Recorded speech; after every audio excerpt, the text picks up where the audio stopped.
Hari besar sudah tiba dan banyak market ataupun para pelaku pasar, terutama investor-investor besar menantikan apa yang akan disampaikan oleh Powell dalam Jackson Hole Symposium. Pagi ini Jackson Hole Symposium resmi dibuka dan perhatikan statement-statement yang akan dirilis baik itu oleh panitia ataupun bahkan pejabat official dari Fed itu sendiri. Saya tidak akan menjelaskan lagi tentang poin-poin utamanya, tapi kurang lebih kerangka intinya adalah apa yang diinginkan oleh para pelaku pasar dalam hal ini market, maka itu yang harus didapatkan oleh mereka. Kalau misalkan terjadi hal yang tidak diinginkan, maka kemungkinan potensinya adalah kekecewaan bagi market. Dan apa yang akan terjadi pada emas, kurang lebih gambarannya mirip dengan apa yang terjadi di pertengahan pekan lalu. Nah, tapi kalau misalkan ternyata market mendapatkan apa yang mereka inginkan, maka boom, emas akan mengalami kenaikan dan lonjakan akan melewati angka ataupun area resisten yang selama ini atau setidaknya dalam satu pekan terakhir di area 55 ataupun 61 akan kembali ditembus. Dan bukan mustahil juga akan mengarah kepada area 2000 kembali. Poin utamanya hanya dua yang akan dituju ataupun yang diperhatikan oleh para pelaku pasar. Tentang yield curve control, jika memang tidak dilakukan pun setidaknya ada keputusan Fed yang lebih leluasa ataupun dalam hal ini kita sebut dengan agresif, entah itu dengan sistem keuangan yang terbaru atau kebijakan moneter yang terbaru, atau mungkin saja dengan gelontoran paket stimulus yang akan datang. Lalu yang kedua, poin yang akan dinantikan atau yang sangat ditunggu oleh para pelaku pasar adalah tentang kebijakan target inflasi. Kalau saja Fed men-switch ataupun menukar tentang kalimat target inflasi tersebut menjadi target inflasi rata-rata, maka kemungkinan potensi tersebut juga akan menjadi euforia bagi market. Artinya, US dollar tentunya akan mengalami tekanan. Nah, bicara tentang US dollar, kurang lebih tadi malam mengalami penurunan. Dan kali ini saya akan membahas lebih detail tentang US dollar tersebut. Dari grafik yang saya miliki, kurang lebih pola symmetrical triangle ataupun triangle masih membuka peluang untuk naik ataupun bahkan turun. Tapi tadi malam sudah diawali dengan penurunan yang cukup relatif stabil dan bahkan membuat emas cenderung rebound hingga area 1956. Oke, ini ada grafik H1 di mana kemarin kurang lebih tadi malam sudah mengalami penembusan dari area symmetrical triangle. Kalau saya perkecil, kurang lebih grafiknya nampak seperti demikian. Kalau misalkan kita lihat seperti ini, sebetulnya tren sudah mengalami perubahan yang tadinya dia memiliki peluang untuk mengalami kenaikan, justru tergelincir sehingga kemungkinan potensinya dia akan mengalami pullback terlebih dahulu lalu kemudian turun. Secara ringkas, US dollar kenaikan adalah mengalami pullback terlebih dahulu lalu kemudian untuk mengalami penurunan setelah terjadinya perubahan tren pasca penembusan area triangle tersebut. Nah, bagaimana dengan outlook dari grafik daily-nya sendiri? Ini adalah kurang lebih yang kemarin terjadi. Kita menemukan dengan pola bearish engulfing, lalu kemudian ditemani dengan sempat mengalami kenaikan, lalu kemudian tertahan di area resisten dan kembali mengalami penurunan. Nah, kali ini yang harus Anda perhatikan adalah kurang lebih di area 92.45. Ya, kalau sampai indeks dolar mengalami penembusan di bawah area tersebut, maka otomatis kita akan mendapatkan pola rebound yang akan terjadi dalam gold ataupun mata uang lain versus US dollar. Nah, saya perkecil di sini karena saya menemukan satu pola yang cukup menarik, di mana dalam gold kita sempat menemukan elite wave untuk pola kenaikan, sementara tanpa disadari pola yang terjadi di US dollar adalah sebaliknya, elite wave untuk pola penurunan. Andai saja Anda melihat dari pola ini adalah triangle yang sebelumnya terjadi, lalu kemudian tembus dan dia terjadi perubahan tren. Nah, kali ini yang saya akan soroti adalah penurunan dari wave tersebut. Wave ini saya asumsikan sebagai wave pertama, wave kedua, wave ketiga, dan ini adalah wave keempat. Artinya, kalau misalkan gold memiliki wave kelima untuk pola kenaikan, maka US dollar akan cenderung memiliki pola elite wave untuk wave kelima mengalami penurunan. Itu pun dengan catatan kalau misalkan kita asumsikan wave pertama kita hitung dari sejak perubahan tren yang terjadi pasca terjadinya triangle di periode Mei 2020 yang lalu. Tapi kalau misalkan Anda asumsikan dari pola puncaknya, maka kemungkinan potensi ini bisa saja kita sebut dengan pola ABC yang kecenderungannya akan membuat dia mengalami kenaikan. So, mana yang akan terjadi? Apakah dia akan mengalami kenaikan atau mengalami penurunan? It's equal. Ini sangat imbang. Potensi pergerakan baik itu penembusan area resisten ataupun area support sangat imbang dan memiliki peluang 50-50. Sehingga kemungkinan penentunya atau triggernya adalah Powell nanti malam.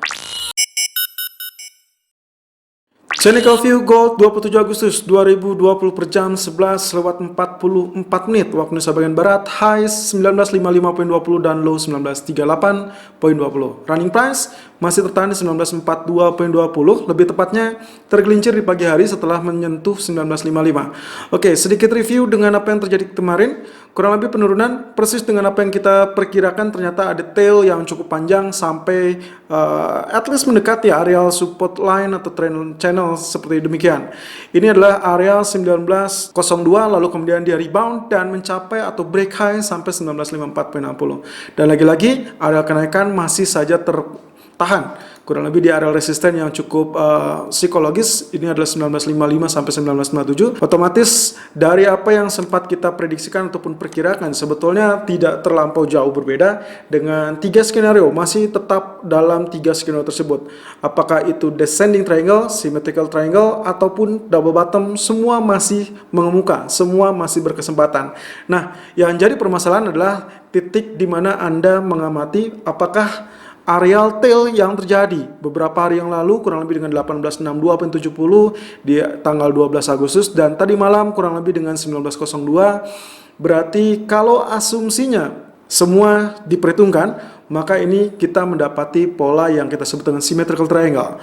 Nah, artinya pola ini juga mengakibatkan ada tendensi baik itu kenaikan ataupun penurunan. Equal, symmetrical triangle akan memberikan kesempatan yang sama atau peluang 50-50 antara bullish ataupun bearish, di mana bullish akan tercipta saat areal resisten berhasil ditembus, dan kali ini resisten akan berada di kisaran 1959 sampai 1962. Jadi kalau misalkan dia berhasil ditembus lalu kemudian sustain di atas area tersebut, maka esok harinya kita akan mendapati pola kelanjutan kenaikan. Sementara untuk potensi supportnya juga sekarang akan berada di 1907, yang artinya kalaupun dia tembus di bawah 1907, hati-hati, kemungkinan potensi tergelincir pun juga semakin mengemuka, setidaknya kalau misalkan ternyata esok hari dibuka di bawah 1907. Kemudian untuk descending triangle sendiri, pola yang relatif menciptakan areal tertinggi lebih rendah, artinya lower high seperti demikian secara bertahap, lalu kemudian area support yang relatif sama di 1905 sampai 1910, maka kemungkinan potensinya sekali lagi kalau misalkan ternyata ditembus, berarti descending triangle akan menekan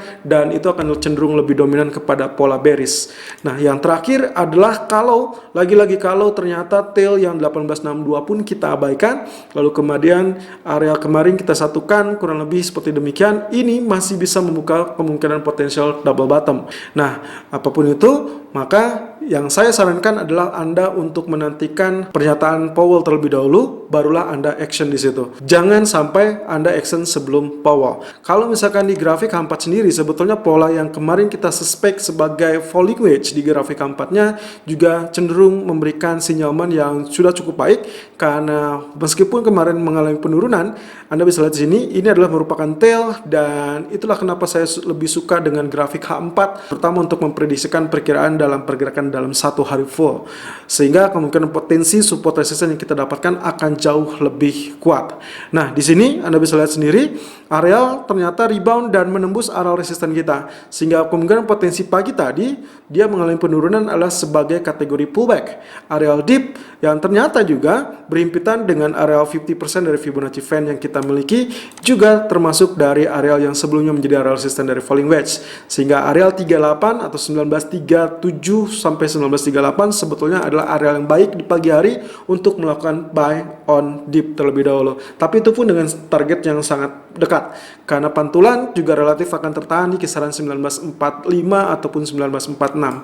Nah, otomatis kalau seperti ini sebetulnya falling wedge sudah mengisyaratkan akan terjadinya perubahan pola, di mana pola yang sebelumnya tertekan lalu kemudian sekarang berubah menjadi area kenaikan. Grafik keempat pun kalau kita asumsikan sebagai head and shoulder, maka peluang untuk head and shoulder pun masih cukup berpeluang. So, dalam beberapa hari ke depan mungkin saja masih bisa terjadi. Tapi kurang lebih skema yang seharusnya normalnya terjadi setelah penembusan resisten tersebut adalah dia swing low, lalu kemudian correction ini kita manfaatkan untuk melakukan buy karena dia akan kembali mengalami kenaikan. So, di grafik H1 secara short term, nah ini yang harus Anda Ingat bahwa H1 relatif lebih pendek dari H4 sehingga kemungkinan potensi swing high, swing low-nya akan relatif berbeda dan tidak konsisten. Sehingga kemungkinan potensinya di pertengahan malam bisa saja ini berubah, bisa saja ini sudah mengalami penurunan atau saatnya mengalami penurunan. Jadi hati-hati dengan grafik H1 meskipun secara area saya dibantu dengan potensi Fibonacci retracement seperti demikian. Areal yang paling baik untuk Fibonacci retracement adalah 38.2%, 50% ataupun 61.8%. Plus bonusnya adalah di area 76% ataupun 78%. Tentunya sebelum Powell memberikan statement, sebaiknya Anda sudah clear posisi, lalu kemudian Anda perhatikan terlebih dulu poin-poin yang disampaikan oleh Powell, barulah Anda action yang mungkin saja bukan kembali buy on dip ataupun sell on high, melainkan kepada melakukan follow the breakout. Untuk kali ini, secara short term sebelum Powell beraksi, maka silakan lakukan buy on dip di kisaran 1934.40 sampai 1936.50 dengan target pertama adalah 1941.00 dan target kedua adalah 1947.20. Kemudian stop loss silakan gunakan di area 1927.00. Selalu gunakan stop loss dan risk management sesuai dengan equity dan strategi trading Anda. Irfan untuk Akrodana.